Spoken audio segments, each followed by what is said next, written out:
ਆਪ ਨਰਾਇਣ ਕਲਾ ਧਾਰ ਜਗ ਮਹਿ ਪਰਵਰਿਓ। ਨਿਰੰਕਾਰ ਆਕਾਰ ਜੋਤ ਜਗ ਮੰਡਲ ਕਰਿਓ।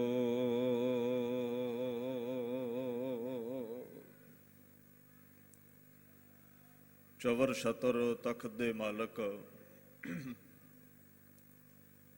ਸਾਹਿਬ ਸ੍ਰੀ ਗੁਰੂ ਗ੍ਰੰਥ ਸਾਹਿਬ ਜੀ ਦੀ ਪਵਿੱਤਰ ਗੋਦ ਵਿੱਚ ਬਿਰਾਜਮਾਨ ਗੁਰੂ ਪਿਆਰੀ ਖਾਲਸਾ ਸਾਧ ਸੰਗਤ ਜੀ, ਫਤਿਹ ਪ੍ਰਵਾਨ ਕਰੋ। ਵਾਹਿਗੁਰੂ ਜੀ ਕਾ ਖਾਲਸਾ, ਵਾਹਿਗੁਰੂ ਜੀ ਕੀ ਫਤਿਹ। ਧੰਨ ਧੰਨ ਸ੍ਰੀ ਗੁਰੂ ਨਾਨਕ ਦੇਵ ਸਾਹਿਬ ਸੱਚੇ ਪਾਤਸ਼ਾਹ ਜੀ ਦੇ ਪ੍ਰਕਾਸ਼ ਦਿਹਾੜੇ ਨੂੰ ਸਮਰਪਿਤ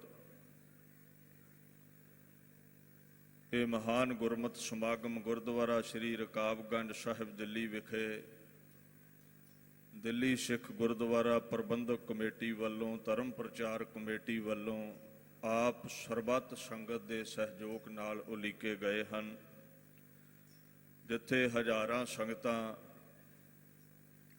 ਗੁਰੂ ਕੀ ਗੋਦ ਵਿੱਚ ਇਕੱਤਰ ਹੋ ਕੇ ਸਮਾਗਮਾਂ ਦਾ ਆਨੰਦ ਮਾਣ ਰਹੇ ਹੋ। ਉੱਥੇ ਕਰੋੜਾਂ ਹੀ ਸੰਗਤਾਂ PTC ਚੈਨਲ ਉੱਪਰ, ਚੜ੍ਹਦੀ ਕਲਾ ਟਾਈਮ TV ਉੱਪਰ ਵੀ ਇਹਨਾਂ ਸਮਾਗਮਾਂ ਦਾ ਆਨੰਦ ਮਾਣ ਰਹੀਆਂ ਨੇ। ਅੱਜ ਦੇ ਦਿਨ ਰਾਏ ਭੋਏ ਦੀ ਤਲਵੰਡੀ ਵਿਖੇ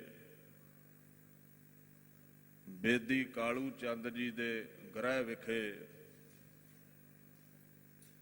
ਮਾਤਾ ਤ੍ਰਿਪਤਾ ਜੀ ਦੇ ਹਿਰਦੇ ਵਿੱਚ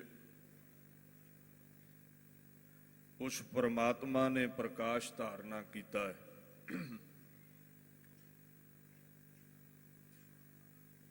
1469 ਦੇ ਵਿੱਚ ਪਾਤਸ਼ਾਹ ਪ੍ਰਕਾਸ਼ ਧਾਰਦੇ ਨੇ ਔਰ ਅੱਜ ਉਸ ਜਗ੍ਹਾ ਦਾ ਨਾਮ ਸ੍ਰੀ ਨਨਕਾਣਾ ਸਾਹਿਬ ਕਰਕੇ ਪ੍ਰਚਲਿਤ ਹੈ।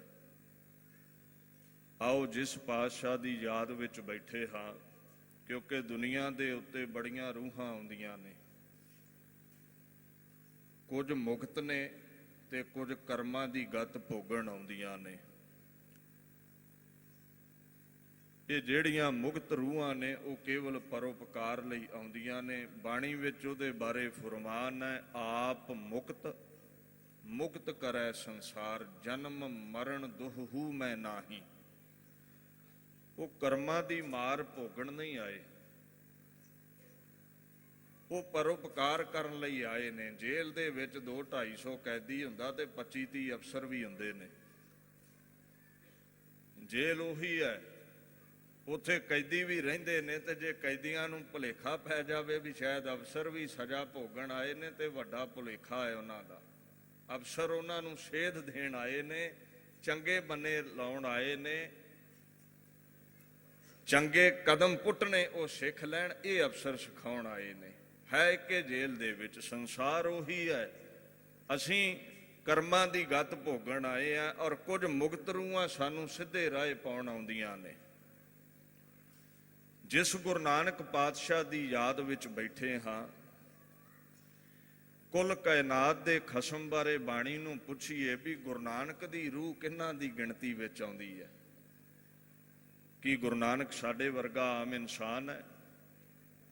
ਵਾਹੋ ਵਾਹੋ ਬਾਣੀ ਨਿਰੰਕਾਰ ਨੂੰ ਪੁੱਛੀਏ, ਪਰਮਾਤਮਾ ਨੂੰ ਹੀ ਪੁੱਛ ਲਈਏ, ਕਿਉਂਕਿ ਸਾਡੀ ਬਾਣੀ ਨੂੰ ਪਰਮਾਤਮਾ ਦਾ ਰੁਤਬਾ ਮਿਲਿਆ ਹੈ। ਵਾਹੋ ਵਾਹੋ ਬਾਣੀ ਨਿਰੰਕਾਰ ਹੈ, ਲੋਕਾਂ ਨੂੰ ਪੁੱਛਣ ਦੀ ਲੋੜ ਨਹੀਂ ਹੈ।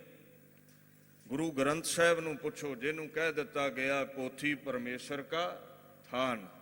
ਗੁਰੂ ਨਾਨਕ ਸਾਹਿਬ ਕੌਣ ਨੇ? ਕੀ ਸਾਡੇ ਵਰਗੇ ਨੇ? ਗੁਰੂ ਗ੍ਰੰਥ ਸਾਹਿਬ ਪਾਤਸ਼ਾਹ ਫਿਰ ਫਰਮਾਨ ਕਰਦੇ ਨੇ, ਕਹਿੰਦੇ ਨਹੀਂ, ਇਹ ਠੀਕ ਹੈ ਵੀ ਤੁਹਾਡੇ ਸਾਡੇ ਸਾਰਿਆਂ ਵਿੱਚ ਪਰਮਾਤਮਾ ਦੀ ਅਗੰਮੀ ਜੋਤ ਹੈ, ਪਰ ਉਹ ਬਰਕਤਾਂ ਸਾਡੇ ਪਾਸ ਹੈ ਨਹੀਂ। ਸਮੁੱਚੀਆਂ ਤਾਕਤਾਂ ਕਰਾਮਾਤਾਂ ਲੈ ਕੇ ਗੁਰੂ ਨਾਨਕ ਰੂਪੀ ਸਰੀਰ, ਉਸ ਢਾਂਚੇ ਦੇ ਅੰਦਰ ਪਰਮਾਤਮਾ ਆਪ ਆ ਕੇ ਬੈਠਿਆ ਏ। ਜੋਤ ਰੂਪ ਹਰ ਆਪ ਗੁਰੂ ਨਾਨਕ ਕਹਾਇਓ। ਪਰਮਾਤਮਾ ਆਪ ਦੁਨੀਆ ਦੇ ਉੱਤੇ ਆਇਆ, ਗੁਰੂ ਨਾਨਕ ਦਾ ਚੋਲਾ ਪਹਿਨ ਕੇ ਆਇਆ ਔਰ ਆਕਾਰ ਧਾਰ ਕੇ ਆਇਆ। ਜਿਹੜਾ ਰੱਬ ਆਕਾਰ ਵਿੱਚ ਨਹੀਂ ਨਾ ਆਉਂਦਾ, ਆਪ ਨਾਰਾਇਣ ਕਲਾ ਧਾਰ ਜਗ ਮਹਿ ਪਰਵਰਿਓ, ਉਹ ਜਿਹੜਾ ਨਿਰੰਕਾਰ ਸੀ, ਨਿਰੰਕਾਰ ਆਕਾਰ ਜੋਤ ਜਗ ਮੰਡਲ ਕਰਿਓ। ਨਿਰਆਕਾਰ ਸੀ ਜਿਹੜਾ ਅੱਜ ਆਕਾਰ ਧਾਰ ਕੇ ਦੁਨੀਆ ਤੇ ਆਇਆ ਹੈ। ਪਰ ਅਸੀਂ ਅੱਜ ਸਟੇਜਾਂ ਤੇ ਕੀ ਸੁਣਨਾ ਹੈ? ਸਾਡੀ ਡੈਫੀਨੇਸ਼ਨ ਕੀ ਹੈ ਗੁਰੂ ਨਾਨਕ ਦੇ ਲਈ? ਅਸੀਂ ਅੱਜ ਉਹਦੀਆਂ ਕੁਝ ਵਿਸ਼ੇਸ਼ਤਾਵਾਂ ਬਿਆਨ ਕਰਾਂਗੇ ਜੀ। ਉਹ ਸਾਡੇ ਵਰਗਾ ਹੀ ਇੱਕ ਇਨਸਾਨ ਸੀ, ਮਨੁੱਖ ਸੀ ਉਹ। ਤੇ ਜੇ ਪੁੱਛੀਏ ਗਿਆਨੀ ਜੀ, ਬਸ ਸਾਡੇ ਵਰਗਾ ਹੀ ਸੀ, ਆਮ ਮਨੁੱਖਾਂ ਵਰਗਾ ਹੀ ਸੀ, ਕੋਈ ਅੰਤਰ? ਹਾਂ, ਕਹਿੰਦੇ ਕੁਝ ਵਿਸ਼ੇਸ਼ਤਾਵਾਂ ਨੇ। ਬੜਾ ਕ੍ਰਾਂਤੀਕਾਰੀ ਮਨੁੱਖ ਸੀ ਉਹ ਸੱਚ ਬੋਲਣ ਵਾਲਾ ਸੀ। ਉਹਨੇ ਬੜੀ ਦੁਨੀਆ ਨੂੰ ਸੇਧ ਦਿੱਤੀ ਹੈ, ਬੜਾ ਪਖੰਡ ਦਾ ਖੰਡਨ ਕੀਤਾ ਹੈ, ਬੜਾ ਸੱਚ ਦਾ ਉਹਨੇ ਹੋਕਾ ਦਿੱਤਾ ਹੈ। ਬਸ ਸਾਡੇ ਕੋਲ ਇਹੀ ਡੈਫੀਨੇਸ਼ਨ ਹੈ ਗੁਰੂ ਨਾਨਕ ਦੀ, ਕਿਉਂਕਿ ਸਾਡੀ ਸੁਰਤੀ ਜਿੰਨੀ ਕੁ ਪਹੁੰਚ ਰੱਖਦੀ ਹੈ ਅਸੀਂ ਓਨਾ ਹੀ ਬਿਆਨ ਕਰਾਂਗੇ। ਸਾਨੂੰ ਗੁਰੂ ਨਾਨਕ ਸਾਹਿਬ ਆਪਣੇ ਵਰਗੇ ਲੱਗਦੇ ਨੇ। ਹੁਣ ਆਪਣੀ ਦਿੱਤੀ ਡੈਫੀਨੇਸ਼ਨ ਵੱਲ ਥੋੜਾ ਜਿਹਾ ਧਿਆਨ ਮਾਰਿਓ ਵੀ ਜਿਹੜੀਆਂ ਵਿਸ਼ੇਸ਼ਤਾਵਾਂ ਤੁਸੀਂ ਸਟੇਜ ਤੇ ਗੁਰੂ ਨਾਨਕ ਦੀਆਂ ਦਸੀਆਂ ਵੀ ਉਹ ਸੱਚ ਬੋਲਦੇ ਨੇ, ਇਹਦੇ ਵਿੱਚ ਕੀ ਵੱਖਰਾਪਨ ਹੈ? ਇੱਥੇ ਕਈ ਸੱਚ ਬੋਲਣ ਵਾਲੇ ਨੇ। ਤੁਸੀਂ ਕਹਿੰਦੇ ਜੇ ਗੁਰੂ ਨਾਨਕ ਨਿਰੰਕਾਰੀ ਜਿਹੜੇ ਨੇ ਉਹ ਕ੍ਰਾਂਤੀਕਾਰੀ ਨੇ, ਇੱਥੇ ਕਈ ਗਾਂਧੀ ਵਰਗੇ ਚਰਖਾ ਗੇੜੀ ਫਿਰਦੇ ਨੇ। ਹੁਣ ਉਹਨਾਂ ਨੂੰ ਗੁਰੂ ਨਾਨਕ ਸਾਹਿਬ ਦੇ ਬਰਾਬਰ ਸਮਝ ਲਈਏ। ਤੁਸੀਂ ਕਹਿੰਦੇ ਜੇ ਦੇਸ਼ ਭਗਤ, ਜੇ ਇੱਥੇ ਕਈ ਫਾਂਸੀ ਚੜੇ ਨੇ, ਹੁਣ ਉਹਨਾਂ ਨੂੰ ਗੁਰੂ ਨਾਨਕ ਸਾਹਿਬ ਦੇ ਬਰਾਬਰ ਸਮਝ ਲਈਏ। ਇੱਥੇ ਕਈ ਸੱਚ ਬੋਲਦੇ ਨੇ, ਇੱਥੇ ਕਈ ਕ੍ਰਾਂਤੀਕਾਰੀ ਨੇ, ਕਈ ਦੁਨੀਆ ਨੂੰ ਸੇਧ ਦੇਣ ਵਾਲੇ ਵਿਦਵਾਨ ਪੁਰਸ਼ ਨੇ, ਕੀ ਗੁਰੂ ਨਾਨਕ ਦੇ ਬਰਾਬਰ ਸਮਝ ਲਈਏ? ਗੁਰੂ ਨਾਨਕ ਸੱਚੇ ਪਾਤਸ਼ਾਹ ਦੀ ਡੈਫੀਨੇਸ਼ਨ ਜੋ ਦੇ ਰਹੇ ਆ, ਇਹ ਗੁਰਬਾਣੀ ਦੇ ਬਿਲਕੁਲ ਖਿਲਾਫ ਹੈ। ਬਾਣੀ ਨਹੀਂ ਇਹ ਗੱਲ ਮੰਨਦੀ ਵੀ ਗੁਰੂ ਨਾਨਕ ਸਾਡੇ ਵਰਗੇ ਆਮ ਮਨੁੱਖ ਨੇ। ਗੁਰੂ ਨਾਨਕ ਸੱਚਾ ਪਾਤਸ਼ਾਹ ਜੋ ਅਸੀਂ ਸਮਝ ਰਹੇ ਹਾਂ ਵੀ ਇੱਕ ਆਮ ਇਨਸਾਨ ਹੈ, ਇਹ ਉਸ ਸਮੇਂ ਵੀ ਕਈ ਭੁੱਲੇ ਭਟਕੇ ਸਾਡੇ ਵਰਗੇ ਲੋਕਾਂ ਨੇ ਸਮਝ ਲਿਆ ਸੀ। ਮਹਾਰਾਜ ਗੁਰੂ ਨਾਨਕ ਸਾਹਿਬ ਨੂੰ ਪੁੱਛਿਓ ਜੀ, ਤੁਹਾਨੂੰ ਲੋਕ ਕੀ ਕਹਿੰਦੇ ਨੇ? ਤੁਹਾਡੇ ਸਮੇਂ ਦੇ ਲੋਕ ਤੁਹਾਨੂੰ ਕੀ ਕਹਿੰਦੇ ਨੇ? ਸਾਡੇ ਸਮੇਂ ਵਿੱਚ ਤੇ ਤੁਹਾਨੂੰ ਆਮ ਇਨਸਾਨ ਸਮਝਿਆ ਜਾ ਰਿਹਾ। ਕਹਿੰਦੇ ਜੀ ਇਹਦੇ 'ਚ ਕਰਾਮਾਤ ਹੈ ਨਹੀਂ ਹੈ, ਬਸ ਕੇਵਲ ਸੂਝਵਾਨ ਨੇ, ਸਿਆਣੇ ਨੇ, ਗਿਆਨ ਦੇਣ ਵਾਲੇ ਨੇ। ਲੱਖਾਂ ਗੁਰੂ ਸਕੂਲਾਂ ਦੇ ਵਿੱਚ ਸਾਡੇ ਟੀਚਰ ਗਿਆਨ ਦੇਣ ਵਾਲੇ ਨੇ, ਪਰ ਗੁਰੂ ਨਾਨਕ ਦੇ ਚਰਨਾਂ ਦੀ ਧੂੜ ਵਰਗਾ ਵੀ ਕੋਈ ਨਹੀਂ ਹੈ। ਤੂੰ ਕੇਵਲ ਇੱਕ ਦੁਨਿਆਵੀ ਟੀਚਰ ਨਾ ਬਣਾ ਗੁਰੂ ਨਾਨਕ ਨੂੰ। ਮਹਾਰਾਜ ਕਹਿੰਦੇ ਉਦੋਂ ਵੀ ਇਦਾਂ ਦੇ ਕਮਲੇ ਲੋਕ ਮੌਜੂਦ ਸਨ। ਕਈ ਮੈਨੂੰ ਆਂਦੇ, ਕੋਈ ਆਖੇ ਭੂਤ ਨਾ, ਕੋ ਕਹੈ ਬੇਤਾਲਾ। ਕੋਈ ਮੈਨੂੰ ਭੂਤ ਨਾ ਕਹਿੰਦਾ ਸੀ, ਕੋਈ ਮੈਨੂੰ ਬੇਤਾਲਾ ਕਹਿੰਦਾ ਸੀ, ਕੋਈ ਆਖੈ ਆਦਮੀ ਨਾਨਕ ਵਿਚਾਰਾ। ਇਹ ਸਾਡੇ ਵਰਗੇ ਜਿਹੜੇ ਕਹਿੰਦੇ ਹਾਂ ਠੀਕ ਹੈ ਜੀ ਇੱਕ ਆਮ ਇਨਸਾਨ ਹੈ ਜਿੱਦਾਂ ਦੇ ਅਸੀਂ ਆ। ਕੋਈ ਆਖੈ ਭੂਤ ਨਾ, ਕੋ ਕਹੈ ਬੇਤਾਲਾ, ਕੋਈ ਆਖੈ ਆਦਮੀ ਨਾਨਕ ਵਿਚਾਰਾ। ਤੇ ਇਹੀ ਗੱਲ ਅਸੀਂ ਦੁਹਰਾ ਰਹੇ ਹਾਂ। ਗੁਰਬਾਣੀ ਦੀ ਕਸਵੱਟੀ ਤੇ ਉੱਤੇ ਬੜੀ ਵੱਡੀ ਗਲਤਫਹਿਮੀ ਹੈ ਸਾਡੀ ਵੀ ਸ਼ਾਇਦ ਬਾਪੂ ਗੁਰੂ ਨਾਨਕ ਸਾਡੇ ਵਰਗਾ ਹੈ। ਨਹੀਂ, ਬੜਾ ਅੰਤਰ ਹੈ। ਸਿਪਾਹੀਆਂ ਦੀ, ਪੁਲਿਸ ਦੀ ਵਰਦੀ ਇੱਕੋ ਹੁੰਦੀ ਹੈ। ਇੱਕ ਚੌਂਕ ਵਿੱਚ ਖਲੋਤਾ ਹੈ, ਵਰਦੀ ਉਹੀ ਹੈ। ਇੱਕ ਦਫ਼ਤਰ ਵਿੱਚ ਹੈ, ਕਈ ਮੋਢੇ ਤੇ ਸਟਾਰ ਸ਼ੇਰ ਲੱਗੇ ਨੇ, ਵਰਦੀ ਉਹੀ ਹੈ। ਤਾਕਤਾਂ ਬੜੀਆਂ ਨੇ। ਸਰੀਰ ਭਾਵੇਂ ਸਾਡੇ ਵਰਗਾ ਹੀ ਹੈ, ਤਾਕਤਾਂ ਵਿੱਚ ਅਸੀਂ ਰੰਚਕ ਮਾਤਰ ਵੀ ਗੁਰੂ ਨਾਨਕ ਦੇ ਇਰਦ ਗਿਰਦ ਨਹੀਂ ਖਲੋ ਸਕਦੇ। ਜਾਮਾ ਭਾਵੇਂ ਸਾਡੇ ਵਰਗਾ ਹੋਵੇ। ਗੁਰੂ ਗ੍ਰੰਥ ਸਾਹਿਬ ਸੱਚੇ ਪਾਤਸ਼ਾਹ ਨੂੰ ਪੁੱਛੀਏ ਜੀ, ਤੁਹਾਡੀ ਕਸਵੱਟੀ ਤੇ ਇਹ ਵਿਚਾਰ ਖਰੀ ਕਿਉਂ ਨਹੀਂ ਉਤਰਦੀ? ਤੁਸੀਂ ਕੀ ਸਮਝਦੇ ਹੋ ਗੁਰੂ ਨਾਨਕ ਕੌਣ ਹੈ? ਗੁਰੂ ਅਰਜਨ ਸਾਹਿਬ ਸੱਚੇ ਪਾਤਸ਼ਾਹ ਦੇ ਸਨਮੁਖ ਏਦਾਂ ਸੰਗਤ ਬੈਠੀ ਹੈ ਜਿੱਦਾਂ ਅੱਜ ਗੁਰੂ ਗ੍ਰੰਥ ਸਾਹਿਬ ਦੇ ਸਾਹਮਣੇ ਬੈਠੇ ਹੋ। ਤੇ ਸੰਗਤ ਨੇ ਸਵਾਲ ਕੀਤਾ ਵੀ ਸੱਚੇ ਪਾਤਸ਼ਾਹ ਗੁਰੂ ਨਾਨਕ ਸਾਹਿਬ ਨੂੰ ਕੀ ਸਮਝਦੇ ਹੋ? ਵੀ ਤੁਹਾਡੀ ਨਜ਼ਰ ਦੇ ਵਿੱਚ ਗੁਰੂ ਨਾਨਕ ਸਾਹਿਬ ਠੀਕ ਹੈ ਦੁਨਿਆਵੀ ਸਰੀਰ ਹੈ, ਕੀ ਉਹ ਇੱਕ ਆਮ ਇਨਸਾਨ ਹਨ? ਤੇ ਗੁਰੂ ਅਰਜਨ ਸਾਹਿਬ ਨੇ ਜਿਹੜੀ ਡੈਫੀਨੇਸ਼ਨ ਦਿੱਤੀ ਹੈ, ਗੁਰੂ ਅਰਜਨ ਕੌਣ ਨੇ? ਪ੍ਰਤੱਖ ਹਰ ਪਰਮਾਤਮਾ ਦਾ ਨਿਰਗੁਣ ਸਰੂਪ ਤੋਂ ਸਰਗੁਣ ਚੋਲਾ ਪਹਿਨ ਕੇ ਆਏ ਹੋਏ ਗੁਰੂ ਅਰਜਨ ਨੇ, ਜੋਤ ਤੋਂ ਚੋਲਾ ਬਣ ਕੇ ਆਏ। ਉਹਨਾਂ ਨੂੰ ਪੁੱਛਿਓ ਵੀ ਗੁਰੂ ਨਾਨਕ ਕੌਣ ਹੈ? ਕਹਿੰਦੇ ਜਨ ਨਾਨਕ ਭਗਤ ਦਰ।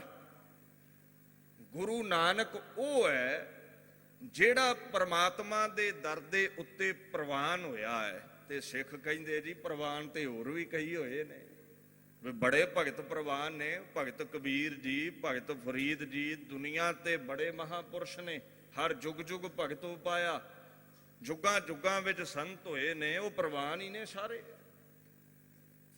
ਜਨ ਨਾਨਕ ਭਗਤ ਦਰ, ਬਸ ਇਹੀ ਡੈਫੀਨੇਸ਼ਨ ਹੈ। ਕਹਿੰਦੇ ਨਹੀਂ, ਪ੍ਰਵਾਨ ਦੁਨੀਆ ਤੇ ਬੜੇ ਹੋਏ ਨੇ, ਪਰ ਰੱਬ ਵਰਗਾ ਉਹਨਾਂ ਵਿੱਚ ਕੋਈ ਨਹੀਂ ਹੋਇਆ। ਸਾਰੇ ਰੱਬ ਤੋਂ ਦੂਜੇ ਨੰਬਰ ਤੇ ਨੇ।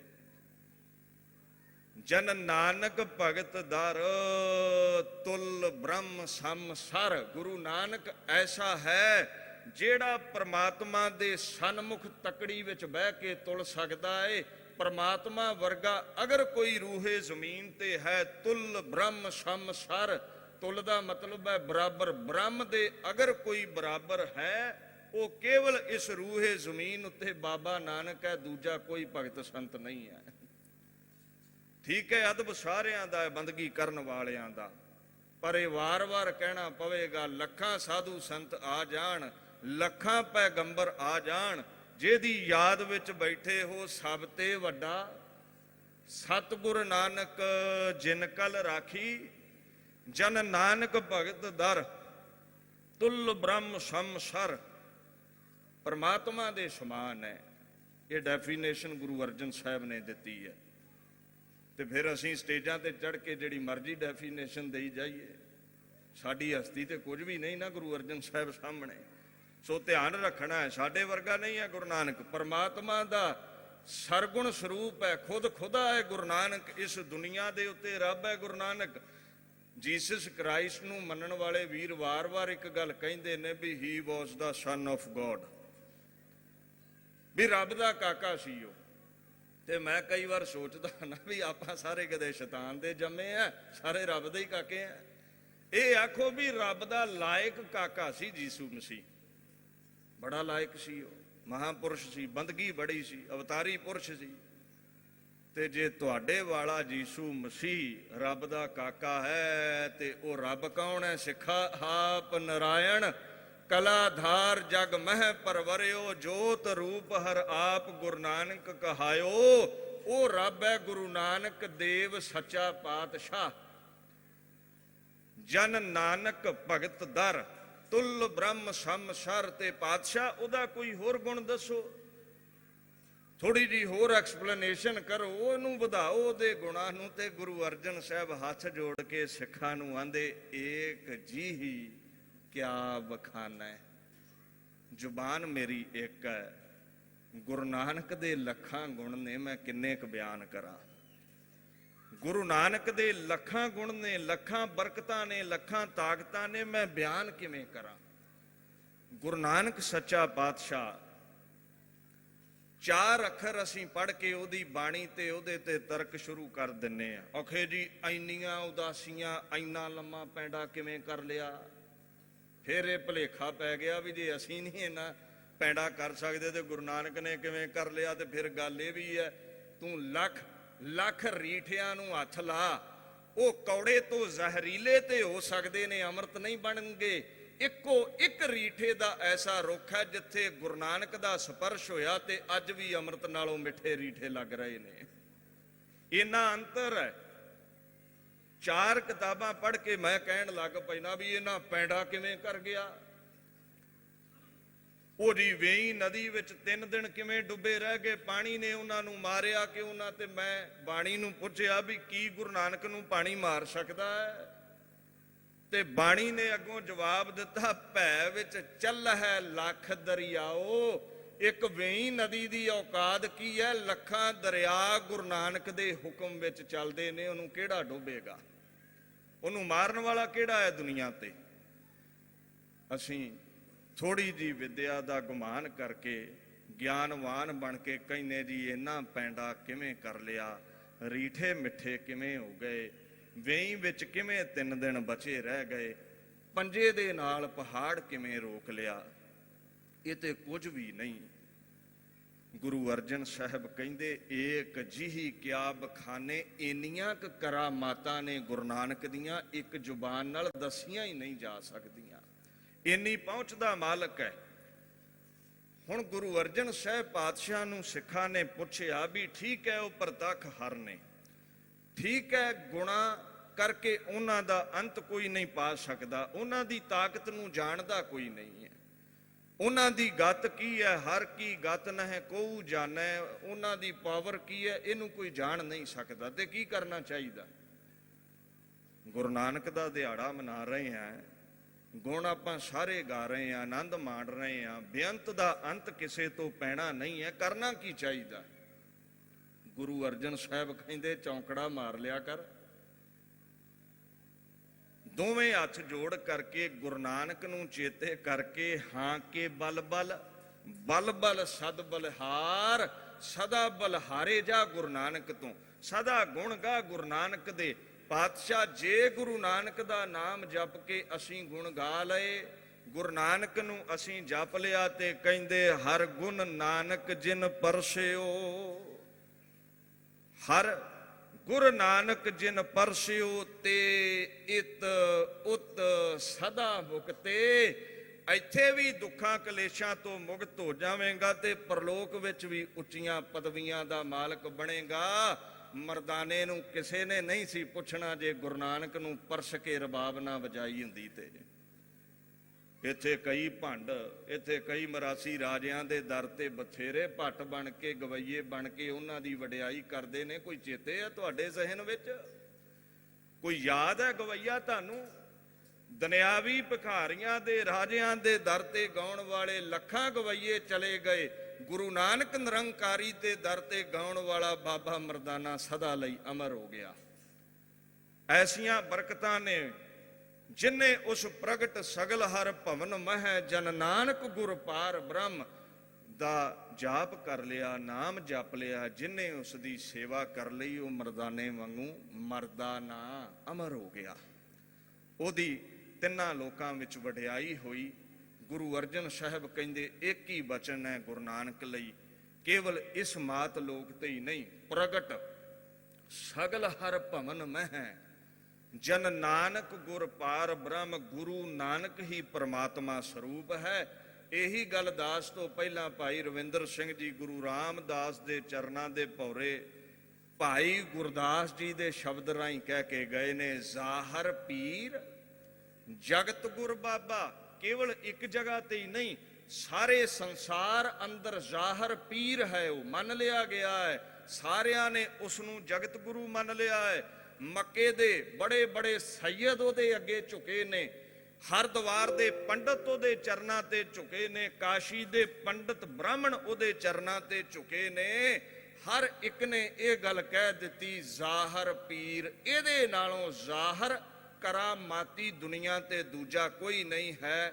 ਤਾਂ ਹੀ ਬਾਣੀ ਨੇ ਇਹ ਗੱਲ ਆਖੀ ਹੈ, ਸਭ ਤੇ ਵੱਡਾ ਸਤਿਗੁਰ ਨਾਨਕ ਜਿਨ ਕਲ ਰਾਖੀ। ਇਸੇ ਕਰਕੇ ਕਲਗੀਧਰ ਪਾਤਸ਼ਾਹ ਨੇ ਅਰਦਾਸ ਦੀ ਪਹਿਲੀ ਪੌੜੀ ਵਿੱਚ ਆਖਿਆ ਹੈ, ਪ੍ਰਥਮ ਭਗਉਤੀ ਸਿਮਰ ਕੈ ਗੁਰੂ ਨਾਨਕ ਲਈ, ਜਿਨੇ ਧਿਆ ਲਿਆ ਮਰਦਾਨੇ ਵਾਂਗੂ ਉਹਦੇ ਦੁੱਖ ਕੱਟੇ ਗਏ, ਉਹ ਅਮਰ ਹੋ ਗਿਆ। ਉਹਦੀ ਲੋਕ ਪਰਲੋਕ ਵਿੱਚ ਵਡਿਆਈ ਹੈ। 100 ਸਾਖੀ ਵਿੱਚ ਇੱਕ ਜ਼ਿਕਰ ਆਉਂਦਾ ਹੈ, ਪੁਰਾਤਨ ਇਤਿਹਾਸ ਦੀ ਗੱਲ ਕਰਾਂ। ਕਹਿੰਦੇ ਸਰਗੁਣ ਸਰੂਪ ਸਾਹਮਣੇ ਖਲੋਤਾ ਹੈ ਨਿਰਗੁਣ ਦੇ ਪ੍ਰਮਾਤਮਾ ਦੇ, ਤੇ ਗੁਰੂ ਨਾਨਕ ਪਾਤਸ਼ਾਹ ਦੀ ਸ਼ਾਨ ਵਿੱਚ ਪ੍ਰਮਾਤਮਾ ਨੇ 3 ਬਚਨ ਆਖੇ ਨੇ। ਆਖਣ ਲੱਗੇ, ਜਿਸ ਉਪਰ ਤੇਰੀ ਨਜ਼ਰ। ਗੁਰੂ ਨਾਨਕ ਸਾਹਿਬ ਨੂੰ ਕਹਿ ਰਹੇ ਨੇ ਸੱਚਖੰਡ ਵਿੱਚ ਸਨਮੁਖ, ਜਿਸ ਉਪਰ ਤੇਰੀ ਨਜ਼ਰ ਤਿਸ ਉਪਰ ਮੇਰੀ ਨਜ਼ਰ। ਜਿਹਦੇ ਤੇ ਗੁਰੂ ਨਾਨਕ ਤੇਰੀ ਕਿਰਪਾ ਹੋ ਗਈ, ਉਹਦੇ ਤੇ ਹੀ ਮੇਰੀ ਕਿਰਪਾ ਏ। ਜਿਹਦੇ ਤੇ ਤੇਰੀ ਕਿਰਪਾ ਨਾ ਹੋਈ, ਮੇਰੇ ਦਰ ਤੋਂ ਉਹਨੂੰ ਕੱਖ ਨਹੀਂ ਮਿਲੇਗਾ। ਜਿਸ ਉਪਰ ਤੇਰੀ ਨਜ਼ਰ ਤਿਸ ਉਪਰ ਮੇਰੀ ਨਜ਼ਰ, ਜਿਸ ਉਪਰ ਤੇਰਾ ਕਰਮ ਤਿਸ ਉਪਰ ਮੇਰਾ ਕਰਮ। ਕਰਮ ਕੀ ਹੈ? ਫਾਰਸੀ ਦਾ ਲਫ਼ਜ਼ ਹੈ ਬਖਸ਼ਿਸ਼, ਮਿਹਰਬਾਨੀ। ਜਿਹਨੂੰ ਤੇਰੇ ਦਰ ਤੋਂ ਦਾਤ ਮਿਲ ਗਈ, ਉਹਨੂੰ ਮੇਰੇ ਤੋਂ ਮਿਲ ਗਈ। ਜਿਹੜਾ ਤੇਰੇ ਦਰ ਤੋਂ ਧੱਕਿਆ ਗਿਆ, ਜਿਹੜਾ ਤੇਰੇ ਦਰ ਤੋਂ ਖਾਲੀ ਚਲਿਆ ਗਿਆ, ਉਹ ਮੇਰੇ ਤੋਂ ਕੱਖ ਨਹੀਂ ਪਾ ਸਕੇਗਾ।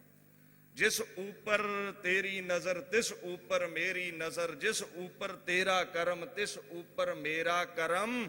ਆਖਣ ਲੱਗੇ ਮੇਰਾ ਨਾਉ ਪਾਰ ਬ੍ਰਹਮ ਪਰਮੇਸ਼ਰ, ਤੇਰਾ ਨਾਉ ਗੁਰ ਪਰਮੇਸ਼ਰ। ਮੈਂ ਪੁੰਨਾ ਪਾਪਾਂ ਸਰੀਰ ਤੋਂ ਪਰੇ ਪਰਮਾਤਮਾ ਹਾਂ ਤੇ ਤੂੰ ਸਰੀਰ ਵਿੱਚ ਆਇਆ ਹੋਇਆ ਪਰਮੇਸ਼ਰ ਹੈ। ਮੇਰਾ ਨਾਉ ਪਾਰ ਬ੍ਰਹਮ ਪਰਮੇਸ਼ਰ, ਤੇਰਾ ਨਾਉ ਗੁਰ ਪਰਮੇਸ਼ਰ। ਤੇ ਜਿਨਨੇ ਉਸ ਗੁਰੂ ਨਾਨਕ ਨੂੰ ਪੂਜ ਲਿਆ, ਗੁਣ ਗਾ ਲਏ, ਉਹਦੇ ਨਾਮ ਵਿੱਚ ਐਸੀਆਂ ਬਰਕਤਾਂ ਨੇ, ਤਨ ਅਤੇ ਮਨ ਦੀਆਂ ਝੋਲੀਆਂ ਭਰ ਗਈਆਂ। ਸੁਭਾ ਬੰਗਲਾ ਸਾਹਿਬ ਤੋਂ ਦਾਸ ਨੇ ਫਾਰਸੀ ਦੇ ਵਿੱਚ ਨਾਨਕ ਲਫ਼ਜ਼ ਦੀ ਡੈਫੀਨੇਸ਼ਨ ਸੰਗਤਾਂ ਨੂੰ ਸਰਵਣ ਕਰਾਈ ਸੀ। ਨਾਨਕ ਲਫ਼ਜ਼ ਨੂੰ ਜਪਿਆਂ, ਨਾਨਕ ਲਫ਼ਜ਼ ਦਾ ਜਾਪ ਕੀਤਿਆਂ, ਨਾਨਕ ਦਾ ਜਾਪ ਵਾਹਿਗੁਰੂ ਦਾ ਜਾਪ ਹੀ ਹੈ, ਉਹ ਨਿਰਗੁਣ ਹੈ, ਸਰਗੁਣ ਹੈ। ਨਾਨਕ ਲਫ਼ਜ਼ ਨੂੰ ਜਪਿਆਂ ਕੈਸੀਆਂ ਬਰਕਤਾਂ ਪ੍ਰਾਪਤ ਹੁੰਦੀਆਂ ਨੇ, ਥੋੜਾ ਜਿਹਾ ਧਿਆਨ ਦਿਓ। ਭਾਈ ਨੰਦ ਲਾਲ ਨੇ ਫਾਰਸੀ ਵਿੱਚ ਡੈਫੀਨੇਸ਼ਨ ਦਿੱਤੀ ਹੈ ਇਹਨਾਂ 4 ਅੱਖਰਾਂ ਦੀ। ਨੰਨੇ ਨੂੰ ਕੰਨਾ, ਨੰਨਾ ਕੱਕਾ, 4 ਅੱਖਰ ਨੇ। ਭਾਈ ਨੰਦ ਲਾਲ ਜੀ ਕਹਿੰਦੇ ਨੇ ਦੋ ਨੂਨ ਨੇ ਨਾਮੇ ਪਾਕਸ਼, ਦੋ ਨੂਨ ਨੇ ਨਾਮੇ ਪਾਕਸ਼ ਨਈਮ ਵਾ ਨਸੀਰ। दो नून नाम पाकश नईम व नसीर व अल्फे म्यान अहद व काफे आखरीन काबीर। दो नून नाम, दो नून, ਨੂਨੇ ਕਹਿੰਦੇ ਨੇ ਫਾਰਸੀ ਵਿੱਚ ਨੰਨੇ ਨੂੰ। ਕਹਿੰਦੇ ਗੁਰੂ ਨਾਨਕ ਦੇ ਨਾਮ ਵਿੱਚ 2 ਨੰਨੇ ਨੇ, ਆਖਰੀਨ ਕਾਬੀਰ ਤੇ ਇੱਕ ਅਖੀਰ ਤੇ ਕੱਖਾ ਹੈ। ਵਾ ਅਲਫੇ ਮਿਆਨ ਅਹਦ, ਮਿਆਨ ਕਹਿੰਦੇ ਨੇ ਵਿਚਕਾਰ ਨੂੰ ਫਾਰਸੀ ਵਿੱਚ, ਅਲਫੇ ਉਰਦੂ ਵਿੱਚ ਕਹਿੰਦੇ ਨੇ ਐੜੇ ਨੂੰ ਤੇ ਕੰਨਾਂ ਨੂੰ। ਇੱਥੇ ਕੰਨਾਂ ਵਜੋਂ ਲਵਾਂਗੇ। ਦੋਵਾਂ ਨੰਨਿਆਂ ਦੇ ਵਿੱਚ ਇੱਕ ਕੰਨਾ ਹੈ ਤੇ ਪਿੱਛੇ ਕੱਕਾ ਹੈ। ਕਹਿੰਦਾ ਮਾਮੂਲੀ ਨਾਮ ਨਾ ਸਮਝਿਓ। ਵੈਸੇ ਨਾਨਕ ਲਫ਼ਜ਼ ਦੀ ਡੈਫੀਨੇਸ਼ਨ ਤੁਹਾਨੂੰ ਹੋਰਾਂ ਭਾਸ਼ਾਵਾਂ ਵਿੱਚ ਮਿਲ ਜਾਵੇਗੀ, ਪਰ ਗੁਰੂ ਕਾ ਹੀ ਰੂਪ ਪਿਆਰੇ ਭਾਈ ਨੰਦ ਲਾਲ ਜੀ ਪੂਰਨ ਮਹਾਪੁਰਸ਼, ਪੂਰਨ ਸਿੱਖ ਬ੍ਰਹਮ ਵੇਤੇ ਗੁਰੂ ਗੋਬਿੰਦ ਸਿੰਘ ਦੇ ਚਰਨਾਂ ਦੇ ਭੌਰੇ ਨੂੰ ਪੁੱਛੀਏ ਵੀ ਗੁਰੂ ਨਾਨਕ ਸੱਚੇ ਪਾਤਸ਼ਾਹ ਦੇ ਜਿਹੜੇ ਨਾਮ ਦੇ ਅੱਖਰ ਨੇ 4, ਇਹਨਾਂ 'ਚ ਕੈਸੀਆਂ ਬਰਕਤਾਂ ਨੇ। ਕਹਿੰਦੇ ਜਿਹੜੇ 2 ਨੰਨੇ ਨੇ ਨਾ, 2 ਨੂਨ ਨੇ ਨਾਮੇ ਪਾਕਸ਼, ਪਾਕ ਅਸ਼, ਅਸ਼ ਦਾ ਮਤਲਬ ਉਹਨਾਂ ਦਾ, ਪਾਕ ਦਾ ਮਤਲਬ ਪਵਿੱਤਰ। ਬੜੇ ਪਵਿੱਤਰ ਨਾਮ ਦੇ ਜਿਹੜੇ 2 ਨੰਨੇ ਨੇ। ਪਹਿਲਾ ਜਿਹੜਾ ਨੰਨਾ ਹੈ ਨਈਮ, ਨਈਮ ਦਾ ਮਤਲਬ ਹੁੰਦਾ ਹੈ ਝੋਲੀਆਂ ਭਰਨ ਵਾਲਾ, ਮੁਰਾਦਾਂ ਪੂਰੀਆਂ ਕਰਨ ਵਾਲਾ, ਬਰਕਤਾਂ ਬਖਸ਼ਣ ਵਾਲਾ। ਗੁਰੂ ਨਾਨਕ ਦੇ ਪਹਿਲੇ ਨੰਨੇ ਦਾ ਮਤਲਬ ਇਹ ਹੈ ਵੀ ਜਿਹੜਾ ਗੁਰੂ ਨਾਨਕ ਦੇ ਨਾਮ ਨੂੰ ਜਪੇਗਾ, ਗੁਰੂ ਦੇ ਦਰ ਤੇ ਆਵੇਗਾ, ਉਹਦੀਆਂ ਝੋਲੀਆਂ ਸਦਾ ਲਈ ਭਰ ਦੇਵੇਗਾ, ਉਹਦੀਆਂ ਤਨ ਕਰਕੇ ਝੋਲੀਆਂ ਭਰ ਦੇਵੇਗਾ, ਮਨ ਦੀਆਂ ਝੋਲੀਆਂ ਨਾਮ ਨਾਲ ਭਰ ਦੇਵੇਗਾ ਤੇ ਤਨ ਦੀਆਂ ਝੋਲੀਆਂ ਸੁੱਖ ਸਹੂਲਤਾਂ ਨਾਲ ਭਰ ਦੇਵੇਗਾ। ਗੁਰੂ ਨਾਨਕ ਤੋਂ ਬਿਨਾਂ ਦਾਤਾ ਕੋਈ ਨਹੀਂ ਹੈ। ਦੂਸਰਾ ਜਿਹੜਾ ਨੰਨਾ ਹੈ ਨਾਜ਼ੀਰ। ਗੁਰੂ ਪਾਤਸ਼ਾਹ ਦੀ ਸ਼ਾਨ ਵਿੱਚ ਭਾਈ ਨੰਦ ਲਾਲ ਜੀ ਆਖਣ ਲੱਗੇ ਨਾਸੀਰ ਦਾ ਜਿਹੜਾ ਮਤਲਬ ਹੁੰਦਾ ਹੈ ਨਾ, ਉਹ ਹੈ ਮਦਦਗਾਰ। ਗੁਰੂ ਨਾਨਕ ਲੋਕ ਤੇ ਪਰਲੋਕ ਵਿੱਚ ਮਦਦਗਾਰ ਹੈ। ਗੁਰੂ ਨਾਨਕ ਪਾਤਸ਼ਾਹ ਜਿੱਥੇ ਲੋਕ ਵਿੱਚ ਬਾਂਹ ਫੜਦੇ ਨੇ, ਉੱਥੇ ਪਰਲੋਕ ਵਿੱਚ ਬਾਂਹ ਫੜਦੇ ਨੇ। 2 ਨੂਨ ਨਾਮੇ ਪਾਕਸ਼ ਨਈਮ ਵਾ ਨਸੀਰ। ਜਿੱਥੇ ਉਹ ਝੋਲੀਆਂ ਭਰਨ ਵਾਲਾ ਹੈ। ਬਾਣੀ ਦਾ ਇੱਕ ਫੁਰਮਾਨ ਹੈ, ਗੁਰੂ ਗ੍ਰੰਥ ਸਾਹਿਬ ਸੱਚੇ ਪਾਤਸ਼ਾਹ ਨੇ ਸਾਫ਼ ਇਹ ਗੱਲ ਕਹਿ ਦਿੱਤੀ ਹੈ, ਪਰਮਾਤਮਾ ਗੁਰੂ ਸਰੂਪ ਹੋ ਕੇ ਹੀ ਝੋਲੀਆਂ ਭਰਦਾ ਹੈ। ਨਿਰਗੁਣ ਸਰੂਪ ਕਿਹਨੇ ਵੇਖਿਆ ਹੈ? ਜਿਹੜਾ ਦਿਖਦਾ ਨਹੀਂ ਹੈ ਉਹਦੇ ਤੋਂ ਕੀ ਤੁਸੀਂ ਆਸ ਲਾਉਂਦੇ ਜੇ ਵੀ ਕੀ ਪਾਵੇਗਾ ਝੋਲੀ? ਉਹ ਜਿਹੜਾ ਅਗੋਚਰ ਸੀ ਉਹਨੇ ਸਰਗੁਣ ਚੋਲਾ ਪਹਿਨਿਆ ਤੁਹਾਡੀਆਂ ਝੋਲੀਆਂ ਭਰਨ ਦੇ ਲਈ। ਮਹਾਰਾਜ ਦੀ ਬਾਣੀ ਕਹਿੰਦੀ ਹੈ ਗੁਰ ਦਾਤਾ ਗੁਰ ਹਿਵੈ ਕਰ, ਗੁਰ ਦੀਪਕ ਤਿਹ ਲੋਏ। ਗੁਰੂ ਹੀ ਦਾਤਾ ਹੈ, ਗੁਰੂ ਇਸ ਦਾ ਗਿਵਰ। ਗੁਰੂ ਤੋਂ ਬਿਨਾ ਕੋਈ ਝੋਲੀਆਂ ਭਰਨ ਵਾਲਾ ਨਹੀਂ ਹੈ, ਕੋਈ ਦਾਤਾਂ ਦੇਣ ਵਾਲਾ ਨਹੀਂ ਹੈ। ਦੇਵਣ ਵਾਲਾ ਕੈ ਹੱਥ ਦਾਤ ਹੈ, ਗੁਰੂ ਦੁਆਰੇ ਭਾਏ ਦੇਣ ਵਾਲਾ ਰੱਬ ਹੈ ਪਰ ਜ਼ਰੀਆ ਗੁਰੂ ਹੈ, ਕਿਉਂਕਿ ਰੱਬ ਤੇ ਸਾਨੂੰ ਦਿਖਦਾ ਨਹੀਂ। ਗੁਰੂ ਸਰਗੁਣ ਸਰੂਪ ਸਾਡੀਆਂ ਝੋਲੀਆਂ ਭਰਨ ਵਾਲਾ ਹੈ। ਦੋ ਨੂਨ ਨੇ ਨਾਮ ਏ ਪਾਕਿਸ਼ ਨਈਮ, ਨਈਮ ਉਹ ਦੇਣ ਵਾਲਾ ਹੈ। ਵਾਹ ਨਜ਼ੀਰ, ਨੰਨਾ ਸੱਸੇ ਨੂੰ ਬਿਹਾਰੀ ਰਾਰਾ। ਫਾਰਸੀ ਦੇ ਵਿੱਚ ਨਸੀਰ ਦਾ ਮਤਲਬ ਹੈ ਲੋਕ ਪਰਲੋਕ ਵਿੱਚ ਬਾਂਹ ਫੜਦਾ ਹੈ। ਆਪਣੇ ਪਿਆਰਿਆਂ ਸਿੱਖਾਂ ਨੂੰ ਨਰਕਾਂ ਤੋਂ ਬਚਾਉਣ ਵਾਲਾ ਹੈ, ਲੋਕ ਵਿੱਚ ਦੁੱਖਾਂ ਤੋਂ ਬਚਾਉਣ ਵਾਲਾ ਹੈ, ਚਿੰਤਾਵਾਂ ਤੋਂ, ਵਿਕਾਰਾਂ ਤੋਂ, ਕਾਮ ਕ੍ਰੋਧ ਤੋਂ ਬਾਂਹ ਫੜ ਕੇ ਬਚਾ ਲੈਂਦਾ ਹੈ। ਕੌਡੇ ਰਾਖਸ਼ ਵਰਗੇ ਪਾਪੀਆਂ ਤੋਂ ਬਚਾ ਲੈਂਦਾ ਹੈ। ਸੱਜਣ ਠੱਗ ਵਰਗੇ ਠੱਗਾਂ ਤੋਂ ਬਚਾ ਲੈਂਦਾ ਹੈ। ਬਕਾਇਦਾ ਸ਼ਰਤ ਹੈ ਵੀ ਉਹਦੀ ਆਸ ਰੱਖਿਆ ਕਰੋ, ਉਹਦੇ ਚਰਨੀ ਲੱਗ ਜਾਓ, ਇੱਕੇ ਬੇੜੀ ਵਿੱਚ ਚੜ ਜਾਓ। ਅਜੇ ਤੇ ਅਸੀਂ ਮੰਦਰ ਅੱਗੋਂ ਲੰਘਦੇ ਟੱਲ ਉੱਥੇ ਖੜਕਾ ਦਿੰਨੇ ਆ, ਕਬਰਾਂ ਅੱਗੋਂ ਲੰਘਦੇ ਦੀਵਾ ਉੱਥੇ ਜਗਾ ਦਿੰਨੇ ਆ। ਇੱਕ ਦੇ ਬਣੇ ਹੀ ਨਹੀਂ ਮਰਦਾਨੇ ਵਾਂਗੂ ਤੇ ਬਾਂਹ ਕਿੱਦਾਂ ਫੜ ਲਵੇ। ਇੱਕੇ ਬੇੜੀ 'ਚ ਪੈਰ ਰੱਖਣ ਵਾਲਾ ਪਾਰ ਹੁੰਦਾ ਹੈ, ਜੇ ਦੋਹਾਂ ਵਾਲਾ ਪਾਰ ਲੱਗਿਆ ਤੇ ਕੋਈ ਵਿਖਾਓ। ਜਿਹੜਾ ਉਹਦੇ ਦਰ ਦਾ ਹੋ ਗਿਆ, ਉਹਦੇ ਲਈ ਉਹ ਨਾਸ਼ੀਰ ਬਣ ਗਿਆ, ਉਹਦੀ ਬਾਂਹ ਫੜ ਲਈ ਗਈ, ਉਹਦੇ ਲਈ ਮਦਦਗਾਰ ਬਣ ਗਿਆ, ਉਹਨੂੰ ਵਿਕਾਰਾਂ ਦੁੱਖਾਂ ਦੀ ਅੱਗ ਤੋਂ ਕੱਢ ਲੈਂਦਾ ਹੈ। ਨੰਨੇ ਪਹਿਲੇ ਦਾ ਅਰਥ ਨਈਮ, ਨੰਨੇ ਦੂਜੇ ਦਾ ਅਰਥ ਨਾਸੀਰ। ਤੇ ਹੁਣ ਆ ਜਾਓ ਕੰਨੇ ਤੇ। ਭਾਈ ਨੰਦ ਲਾਲ ਜੀ ਆਖਣ ਲੱਗੇ ਵੀ ਜਿਹੜਾ ਗੁਰੂ ਨਾਨਕ ਸਾਹਿਬ ਸੱਚਾ ਪਾਤਸ਼ਾਹ ਹੈ ਨਾ, ਉਹਦੇ ਦੋਵਾਂ ਨੰਨਿਆਂ ਦੇ ਦਰਮਿਆਨ ਇੱਕ ਕੰਨਾ ਹੈ। ਵਾ ਅਲਫੇ ਮਿਆਨ ਅਹਦ। ਅਲਫੇ ਕੰਨਾ ਉਰਦੂ ਦਾ ਲਫ਼ਜ਼ ਹੈ। ਮਿਆਨ ਦਰਮਿਆਨ, ਵਿਚਕਾਰ, ਦੋਵਾਂ ਨੰਨਿਆਂ ਦੇ ਵਿਚਕਾਰ ਅਹਦ। ਅਹਦ ਦਾ ਮਤਲਬ ਇਹ ਨਹੀਂ ਪੰਜਾਬੀ ਵਿੱਚ ਅਰਥ ਕਰ ਦਿੰਦੇ ਕਈ ਵਾਰ ਗਿਆਨੀ ਆਹਦ, ਅਗੇ ਹੱਦ ਤੋਂ ਜਿਹੜਾ ਰਹਿਤ ਹੈ। ਨਹੀਂ, ਫਾਰਸੀ ਵਿੱਚ ਇਹਦਾ ਅਰਥ ਹੈ ਅਹਦ। ਅਹਦ ਦਾ ਮਤਲਬ ਹੈ ਇੱਕ। ਨਿਰੋਲ ਅਰਥ ਇਹੀ ਹੈ ਇੱਕ। ਗੁਰੂ ਨਾਨਕ ਪਾਤਸ਼ਾਹ ਹੀ ਸਾਰਿਆਂ ਦੀਆਂ ਝੋਲੀਆਂ ਭਰਨ ਵਾਲਾ ਇਕਲੌਤਾ ਪਾਤਸ਼ਾਹ ਹੈ। ਸਾਰਿਆਂ ਆਪਣਿਆਂ ਸੇਵਕਾਂ ਦੀਆਂ ਦੁੱਖਾਂ ਕਲੇਸ਼ਾਂ ਵਿੱਚ ਬਾਹਾਂ ਫੜਨ ਵਾਲਾ ਇੱਕ ਪਾਤਸ਼ਾਹ ਹੈ। ਇਉਂ ਸਮਝ ਲਓ ਗੁਰੂ ਨਾਨਕ ਵਰਗਾ ਵਾ ਕਾਫੇ ਆਖਰੀਨ ਕਾਬੀਰ ਕਹਿੰਦੇ ਨੇ ਵੱਡੇ ਨੂੰ, ਵਾ ਕਾਫੇ ਆਖਰੀਨ ਕਾਬੀਰ। ਏਡਾ ਵੱਡਾ ਪਾਤਸ਼ਾਹ ਹੈ ਝੋਲੀਆਂ ਭਰਨ ਵਾਲਾ, ਏਡਾ ਵੱਡਾ ਪਾਤਸ਼ਾਹ ਹੈ ਦੁੱਖਾਂ ਵਿੱਚ ਬਾਂਹ ਫੜਨ ਵਾਲਾ ਵੀ ਉਹਦੇ ਵਰਗਾ ਦੁਨੀਆ ਤੇ ਕੋਈ ਦੂਸਰਾ ਹੋਇਆ ਹੀ ਨਹੀਂ ਹੈ, ਨਾ ਹੋਵੇਗਾ। ਇਹ ਭਾਈ ਨੰਦ ਲਾਲ ਜੀ ਕਹਿੰਦੇ ਨੇ, ਕਹਿੰਦੇ ਗੁਰੂ ਨਾਨਕ ਵਰਗਾ ਕੋਈ ਨਹੀਂ ਹੈ। ਕਬੀਰ ਇੱਥੇ ਭਗਤ ਕਬੀਰ ਲਈ ਨਹੀਂ ਆ ਰਿਹਾ। ਕਬੀਰ ਦਾ ਮਤਲਬ ਹੈ ਵੱਡਿਓਂ ਵੱਡਾ। ਗੁਰੂ ਨਾਨਕ ਪਾਤਸ਼ਾਹ ਵਰਗਾ ਕੋਈ ਵੱਡਾ ਨਹੀਂ ਹੈ ਦੁਨੀਆ ਵਿੱਚ। ਯਾਦ ਰੱਖਿਓ। ਤੇ ਜਿਨਨੇ ਇਸ ਨਾਮ ਨੂੰ ਜਪ ਲਿਆ ਉਹਦੇ ਲਈ ਉਹ ਨਈਮ ਬਣ ਗਿਆ, ਝੋਲੀਆਂ ਭਰਨ ਵਾਲਾ। ਨਸੀਰ ਬਣ ਗਿਆ, ਦੁੱਖਾਂ ਕਲੇਸ਼ਾਂ ਵਿੱਚ ਬਾਂਹ ਫੜਨ ਵਾਲਾ। ਕਬੀਰ ਵੱਡਿਓ ਵੱਡਾ ਪਾਤਸ਼ਾਹ ਹੈ, ਉਹਦੀਆਂ ਝੋਲੀਆਂ ਭਰਨ ਵਾਲਾ। ਅਹਦ ਇੱਕ, ਉਹਦੇ ਵਰਗਾ ਦੂਜਾ ਨਹੀਂ ਹੈ। ਬੜੇ ਅਵਤਾਰ ਆਏ ਨੇ ਦੁਨੀਆ ਤੇ। ਕੋਈ 14 ਕਲਾ ਲੈ ਆਇਆ, ਕੋਈ 16 ਲੈ ਆਇਆ, ਔਰ ਬੜੇ ਆਉਂਦੇ ਰਹਿਣਗੇ ਰੱਬ ਦੇ ਪਿਆਰੇ। ਕੋਈ ਦੋ ਰਹਿ ਨਹੀਂ ਹੈ। ਜੁਗਾਂ ਜੁਗਾਂ ਵਿੱਚ ਹਰ ਜੁਗ ਜੁਗ ਭਗਤੋ ਪਾਇਆ ਆਉਂਦੇ ਰਹਿਣਗੇ। ਪਰ ਯਾਦ ਰੱਖਿਓ ਅੱਜ ਦੇ ਦਿਨ ਜਿਹੜਾ ਆਇਆ ਹੈ ਇਹ 14 ਜਾਂ 16 ਕਲਾ ਲੈ ਕੇ ਨਹੀਂ, ਆਪ ਨਾਰਾਇਣ ਕਲਾ ਧਾਰ। ਕਲਾ ਕਹਿੰਦੇ ਨੇ ਕਰਾਮਾਤ ਨੂੰ, ਤਾਕਤਾਂ ਨੂੰ। ਸਮੁੱਚੀਆਂ ਤਾਕਤਾਂ ਨੂੰ ਲੈ ਕੇ ਜਗ ਮਹਿ ਪਰਵਰਿਓ ਜਗਤ ਦੇ ਵਿੱਚ ਆ ਗਿਆ। ਇਹ ਕੌਣ ਹੈ? ਕਹਿੰਦੇ ਨੇ ਇਹਨੂੰ ਨਿਰ ਆਕਾਰ ਕਹਿੰਦੇ ਸਨ। ਨਿਰੰਕਾਰ ਆਕਾਰ ਜੋਤ ਜਗ ਮੰਡਲ ਕਰਿਓ ਕਹਿੰਦੇ ਸੀ। ਇਹ ਆਕਾਰ ਵਿੱਚ ਨਹੀਂ ਆਉਂਦਾ। ਗੁਰੂ ਗ੍ਰੰਥ ਸਾਹਿਬ ਕਹਿੰਦੇ ਪਰ ਗੁਰੂ ਨਾਨਕ ਦੇ ਰੂਪ ਵਿੱਚ ਆਕਾਰ ਧਾਰ ਕੇ ਆਇਆ ਹੈ।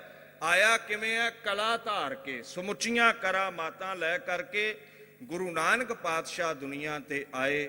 ਤੇ ਸਾਡੇ ਲਈ ਜੈਸੀ ਮੈਂ ਆਵੈ ਖਸਮ ਕੀ ਬਾਣੀ ਲੈ ਕੇ ਆਏ। ਕਾਹਦੇ ਲਈ? ਕਿਉਂਕਿ ਜਿੰਨੇ ਵੀ ਬੈਠੇ ਹੋ ਨਾਨਕ ਦੁਖੀਆ ਸਭ ਸੰਸਾਰ, ਕੋਈ ਨਾ ਕੋਈ ਦੁੱਖ ਹੈ ਸਾਨੂੰ।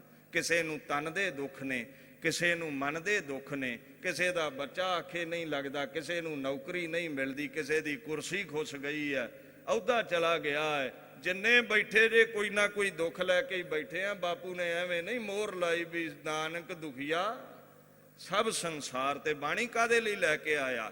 ਤੁਰਕੀ ਬਾਣੀ ਆਈ ਤਿਨ ਸਗਲੀ ਚਿੰਤ ਮਿਟਾਈ। ਕਿਸੇ ਵੀ ਪ੍ਰਕਾਰ ਦਾ ਤੈਨੂੰ ਦੁੱਖ ਹੈ, ਚਿੰਤਾ ਹੈ, ਬਾਣੀ ਪੜ੍ਹ ਲਿਆ ਕਰ। ਇਹ ਖਸਮ ਦੀ ਬਾਣੀ ਹੈ, ਇਹਨੂੰ ਪੜ੍ਹ ਲਿਆ ਕਰ। ਜਿਵੇਂ ਬਲਦੀ ਹੋਈ ਅੱਗ ਤੇ ਪਾਣੀ ਪਾਈਏ ਤੇ ਅੱਗ ਬੁਝ ਜਾਂਦੀ ਹੈ, ਤੇਰੇ ਦੁੱਖਾਂ ਨੂੰ ਇਦਾਂ ਬੁਝਾ ਦੇਵੇਗੀ। ਸਾਡੇ ਲਈ ਬਾਣੀ ਲੈ ਕੇ ਆਏ ਔਰ ਸਿੱਖ ਜਗਤ ਦਾ ਆਗਾਜ਼ ਕੀਤਾ ਦੁਨੀਆ ਤੇ। ਦੁਨੀਆ ਦਾ ਮਹਾਨਤਮ ਧਰਮ ਥਾਪਿਆ ਗਿਆ, ਸ਼ਬਦ ਦਾ ਪ੍ਰਚਾਰ ਕੀਤਾ। ਐਸੇ ਸੱਚੇ ਪਾਤਸ਼ਾਹ ਧੰਨ ਧੰਨ ਸ੍ਰੀ ਗੁਰੂ ਨਾਨਕ ਦੇਵ ਸਾਹਿਬ ਜੀ ਉਦੁੱਤੀ ਦੇਣ ਹੈ ਸਾਡੇ ਲਈ। ਜਿੱਥੇ ਇਸ ਮਹਾਨ ਧਰਮ ਦਾ ਆਗਾਜ਼ ਕਰਦੇ ਨੇ ਨਾ, ਉੱਥੇ ਨਾਲ ਨਾਲ ਇਸ ਗੱਲ ਦਾ ਖਿਆਲ ਰੱਖਿਓ, ਹੁਣ ਜੇ ਉਪਦੇਸ਼ ਕਰ ਰਹੇ ਨੇ ਤੇ ਘਰ ਵਿੱਚ ਬੈਠ ਕੇ ਕਰਦੇ, ਤੇ ਘਰ ਵਿੱਚ ਕੀਤਾ ਹੋਇਆ ਉਪਦੇਸ਼ ਜਿਹੜਾ ਹੈ ਉਹ ਓਨਾ ਫੈਲ ਨਹੀਂ ਸਕਦਾ। ਕਿਉਂਕਿ ਹੁਣ ਤੇ ਕਥਾ ਕਰੋ ਲਾਈਵ ਚੱਲਦੀ ਹੈ, ਕਰੋੜਾਂ ਸੁਣਦੇ ਨੇ, ਉਦੋਂ ਮਾਧਿਅਮ ਕੋਈ ਨਹੀਂ। ਹੁਣ ਦੇ ਪੋਸਟਰ ਕੰਧਾਂ ਤੇ ਲਾ ਦਿੰਦੇ, ਤੁਸੀਂ ਵੀ ਫਲਾਨਾ ਗਿਆਨੀ ਆ ਰਿਹਾ। ਉਦੋਂ ਪੋਸਟਰ ਨਹੀਂ ਸੀ ਛਪਦੇ ਵੀ ਬਾਬਾ ਨਾਨਕ ਤ੍ਰਿਪਤਾ ਦਾ ਦੁਲਾਰਾ ਅਚਲ ਬਟਾਲੇ ਚੱਲਿਆ ਹੈ, ਉਦੋਂ ਪੋਸਟਰ ਨਹੀਂ ਸੀ ਲੱਗਦੇ। ਦੀਨ ਦੁਨੀਆ ਦੇ ਮਾਲਕ ਨੇ ਸੋਚਿਆ ਵੀ ਇਹ ਜਿਹੜੀ ਖਸਮ ਦੀ ਬਾਣੀ ਹੈ, ਵੇਖੋ ਨਿਮਰਤਾ ਦਾ ਪੱਖ ਕੈਸਾ ਹੈ। ਸਾਨੂੰ 4 ਅੱਖਰ ਲਿਖਣੇ ਆ ਜਾਣ ਨਾ, 4 ਗੱਲਾਂ ਸਾਨੂੰ ਕਰਨੀਆਂ ਆ ਜਾਣ, ਤੇ ਗਿਆਨਾਂ ਸੋਂ ਬਣ ਕੇ ਬਹਿ ਜਾਈਦਾ ਵੀ ਸਾਡੇ ਵਰਗਾ ਗਿਆਨੀ ਕੋਈ ਨਹੀਂ ਹੈ, ਬੁਲਾਰਾ ਕੋਈ ਨਹੀਂ ਹੈ, ਵਿਦਵਾਨ ਕੋਈ ਨਹੀਂ ਹੈ। ਕੁੱਲ ਕਾਇਨਾਤ ਦਾ ਖਸਮ ਜਿਹੜੇ ਇਲਾਕੇ ਵਿੱਚ ਗਿਆ ਉਸੇ ਭਾਸ਼ਾ ਵਿੱਚ ਬਾਣੀ ਉਚਾਰੀ ਹੈ। ਕਿਸੇ ਨੇ ਉਹਨੂੰ ਨਹੀਂ ਤੱਕਿਆ ਵੀ ਫਲਾਣੇ ਸਕੂਲ ਜਾ ਕੇ ਫਾਰਸੀ ਪੜ੍ਹੀ ਹੋਵੇ, ਫਲਾਣੇ ਸਕੂਲ ਜਾ ਕੇ ਉਹਨੇ ਅਰਬੀ ਸਿੱਖੀ ਹੋਵੇ, ਪੰਜਾਬੀ ਸਿੱਖੀ ਹੋਵੇ, ਗੁਰਮੁਖੀ ਸਿੱਖੀ ਹੋਵੇ। ਗੁਰਮੁਖੀ ਵਿੱਚ ਕਾਵ ਰਚਨਾ ਨੂੰ, ਗੁਰਮਤੀਆਂ ਦੀ ਕਾਵ ਰਚਨਾ ਨੂੰ ਦੁਨੀਆ ਤੇ ਲੈ ਕੇ ਆਉਣ ਵਾਲਾ ਬਾਪੂ ਨਾਨਕ, ਉਹਨਾਂ ਨੇ ਵਿਚਾਰ ਕੀਤੀ ਵੀ ਪਰਮਾਤਮਾ ਦੀ ਜਿਹੜੀ ਬਾਣੀ ਹੈ ਇਹ ਸਾਰੀ ਕਾਇਨਾਤ ਤੇ ਉਪਚਾਰ ਕਰਨ ਦੇ ਲਈ, ਸਾਰਿਆਂ ਨੂੰ ਤਾਰਨ ਦੇ ਲਈ, ਪਰਉਪਕਾਰ ਦੇ ਲਈ ਦੁਨੀਆ ਤੇ ਅਸੀਂ ਲੈ ਕੇ ਆਏ ਹਾਂ। ਤੇ ਵਿਚਰ ਕੇ ਸਾਰੀ ਦੁਨੀਆ ਦੇ ਵਿੱਚ ਤਪਦੇ ਹੋਏ ਸੀਨਿਆਂ ਨੂੰ ਠਾਰਨਾ ਕਰੀਏ। ਮਹਾਰਾਜ ਨੇ 4 ਉਦਾਸੀਆਂ ਕੀਤੀਆਂ, ਜਿਨ੍ਹਾਂ ਨੂੰ 4 ਯਾਤਰਾਵਾਂ ਵੀ ਅਸੀਂ ਕਹਿ ਦਿੰਨੇ ਹਾਂ। ਔਰ 4 ਉਦਾਸੀਆਂ ਦੇ ਦਰਮਿਆਨ ਪਤਾ ਨਹੀਂ ਕਿੰਨੇ ਕੁ ਸੱਜਣ ਠੱਗ ਉਹਨੇ ਸੰਤ ਬਣਾਏ ਨੇ, ਪਤਾ ਨਹੀਂ ਕਿੰਨੇ ਕੁ ਲੋਹੇ ਦੇ ਟੁਕੜੇ ਉਹਨੇ ਕੰਚਨ ਕੀਤੇ ਨੇ, ਪਤਾ ਨਹੀਂ ਕਿੰਨੇ ਕੌਡੇ ਰਾਕਸ਼ ਵਰਗੇ ਬੰਦਿਆਂ ਨੂੰ ਤਲ ਕੇ ਖਾਣ ਵਾਲੇ ਸਾਧੂ ਬਣਾਏ ਨੇ, ਪਤਾ ਨਹੀਂ ਉਸ ਗੁਰੂ ਨਾਨਕ ਨੇ ਕਿੰਨੇ ਕੁ ਤਾਰੇ ਨੇ। ਕਹਿੰਦੇ ਨੇ ਵਿਦਵਾਨ ਲੋਕ ਵੀ ਤਾਰੇ ਤੇ ਗਿਣ ਸਕਦਾ ਹੈ, ਗੁਰੂ ਨਾਨਕ ਦੇ ਤਾਰੇ ਨਹੀਂ ਤੂੰ ਗਿਣ ਸਕਦਾ। ਐਸੀਆਂ ਬਰਕਤਾਂ ਦੇ ਮਾਲਕ ਸੱਚੇ ਪਾਤਸ਼ਾਹ ਹੋਏ ਨੇ। ਸਮੁੱਚੀ ਕਾਇਨਾਤ ਦੇ ਵਿੱਚ ਤਪਦੇ ਹੋਏ ਸੀਨਿਆਂ ਨੂੰ ਠਾਰਨ ਦੇ ਲਈ ਬਾਣੀ ਦਾ ਛਿੱਟਾ ਦਿੱਤਾ ਗਿਆ। ਔਰ ਦੀਨ ਦੁਨੀਆ ਦੇ ਮਾਲਕ ਨੇ ਕੁੱਲ ਕਾਇਨਾਤ ਦੇ ਉੱਤੇ ਜਿੱਥੇ ਪਾਖੰਡ ਦਾ ਖੰਡਨ ਕੀਤਾ ਔਰ ਕੇਵਲ ਕਰਤੇ ਦੀ ਪੂਜਾ ਵਿੱਚ ਲੋਕਾਂ ਨੂੰ ਜੋੜਿਆ ਔਰ ਕਹਿ ਦਿੱਤਾ ਐਲਾਨੀਆਂ ਤੌਰ ਤੇ ਵੀ ਕ੍ਰਿਤ ਦੀ ਪੂਜਾ ਨਹੀਂ ਕਰਨੀ। ਕ੍ਰਿਤ ਬਣਦੀ ਹੈ, ਮਿਟ ਜਾਂਦੀ ਹੈ। ਪਾਤਸ਼ਾਹ ਆਖਣ ਲੱਗੇ ਪੂਜਾ ਹੋਵੇਗੀ ਤੇ ਕੇਵਲ ਕਰਤੇ ਦੀ, ਹੋਕਾ ਦਿੱਤਾ। ਔਰ ਏਡੀ ਨਿਮਰਤਾ ਵਿੱਚ ਆਏ ਜਦੋਂ ਸਿੱਖਾਂ ਨੇ ਦੇਖਿਆ ਪਾਤਸ਼ਾਹ ਦੀ ਇੰਨੀ ਬਾਣੀ, ਅਗੰਮੀ ਬਾਣੀ, ਰੱਬੀ ਬਚਨ ਨੇ, ਪਾਤਸ਼ਾਹ ਇਹ ਬਾਣੀ ਤੁਹਾਡੀ ਹੈ? ਕਹਿੰਦੇ ਨਹੀਂ, ਜੈਸੀ ਮੈਂ ਆਵੈ ਖਸਮ ਕੀ ਬਾਣੀ। ਅਸੀਂ ਥੋੜੀ ਜਿਹੀ ਵਿਦਿਆ ਦਾ ਮਾਣ ਕਰਦੇ ਹਾਂ ਔਰ ਵਿਦਿਆ ਦਾ ਸਾਗਰ, ਕੁੱਲ ਕਾਇਨਾਤ ਦੀ ਵਿਦਿਆ ਨੂੰ ਸੀਨੇ ਵਿੱਚ ਸਮੋ ਕੇ ਬੈਠੇ ਗੁਰੂ ਨਾਨਕ ਪਾਤਸ਼ਾਹ ਕਹਿੰਦੇ ਨਹੀਂ, ਮੈਂ ਤੇ ਇੱਕ ਜ਼ਰੀਆ ਹਾਂ, ਬਾਣੀ ਖਸਮ ਦੀ ਹੈ। ਜੇ ਠੱਗ ਮਿਲੇ ਤੇ ਸੰਤ ਬਣ ਗਏ ਉਹਦੀ ਸੰਗਤ ਵਿੱਚ, ਜੇ ਚੋਰ ਮਿਲੇ ਤੇ ਸੰਤ ਬਣ ਗਏ ਉਹਦੀ ਸੰਗਤ ਵਿੱਚ, ਤੇ ਜੇ ਬਾਬਰ ਵਰਗੇ ਪਾਪ ਕਮਾਉਣ ਵਾਲੇ ਮਿਲੇ ਤੇ ਗੱਜ ਵੱਜ ਕੇ ਬਾਪੂ ਨੇ ਆਖਿਆ ਤੂੰ ਜਾਬਰ ਹੈ, ਤੂੰ ਜਾਬਰ ਹੈ। ਤੇਰੇ ਕਰਮ ਜਿਹੜੇ ਨੇ ਉਹ ਜਾਬਰਾਂ ਵਾਲੇ ਨੇ, ਤੇਰੀ ਕਰਤੂਤ ਜਾਬਰਾਂ ਵਾਲੀ ਹੈ। ਫਾਰਸੀ ਦੇ ਵਿੱਚ ਕਮਾਲ ਦੇ ਬਚਨ ਆਉਂਦੇ ਨੇ। ਜਦੋਂ ਬਾਬਰ ਦੇ ਨਾਲ ਚਰਚਾ ਹੋਈ ਹੈ, ਬੰਗਲਾ ਸਾਹਿਬ ਜੋ ਬਾਬਰ ਦੇ ਪਰਥਾਏ 4 ਸ਼ਬਦਾਂ ਦੀ ਵਿਆਖਿਆ ਉੱਥੇ ਜ਼ਿਕਰ ਕਰਾਂਗੇ। ਬਾਬਰ ਦੇ ਨਾਲ ਬੜੇ ਬਚਨ ਪਲਾਸ ਹੋਏ ਨੇ। ਹਮਾਰੀ ਭਸਮੇ ਇਸ਼ਰਤ ਮੇ ਜੋ ਲੈ ਆਇਆ ਖੁਦਾ ਬਾਬਾ, ਤੋ ਬਿਸਮਿल्ला ये बाधाए अहमर उड़ा बाबा। बड़ी लंबी चर्चा बाबर दे नाल चली है। भाव यह है गुरु नानक सच्चे पातशाह ने समुची कायनात नूं प्रभावित किया और बाबर वर्गे जाबर दे कोलों भी एमनाबाद दे सारे कैदी छुड़ाए, सारे अपने प्यारे छुड़ाए, हर एक ते परोपकार किया है। बाबर कह उठिया सी जा बाबा जा तैनू छड्ड दिता, बड़ा आजमती है। गुरु नानक साहब नूं कहंदा जा तैनू आजाद कर दिता है। ते गुरु नानक साहब कहंदे भी मैं वो ढिड पालण वाला साध नहीं आ भी अपना ढिड ही अगे रखिया लोग भुखे मर जाण भावें। महाराज कहंदे भी इन्हां सैकड़ियां नूं आजाद कर दवें ते इन्हां दी आजादी विच ही मेरी आजादी है। ऐसा परोपकारी गुरु नानक पातशाह, कुल कायनात नूं तारन वाला गुरु नानक पातशाह, मक्के दे काजियां नूं सही उपदेश देण वाला गुरु नानक पातशाह, बड़े अहंकारी हरद्वार दे पंडितां नूं सिद्धे बने लाउण वाला गुरु नानक पातशाह। बस जदों ओदी वडियाई करदे हां एक लफ्ज़ ही जुबान तो निकलदा है, हां के बल बल बल बल सद बलिहार। बलिहारे जाइए ऐसे गुरु नानक सच्चे पातशाह तो जिन्हां दा आगमन अज दे दिहाड़े होया है और उन्हां दी याद विच आप सरबत संगतां ने इकत्तर हो करके गुरमत विचारां दा गुरु के प्यारे कीर्तनियां पासों परमात्मा गुरु नानक गुरु ग्रंथ साहिब दी कीर्ति दा आनंद माणिया है।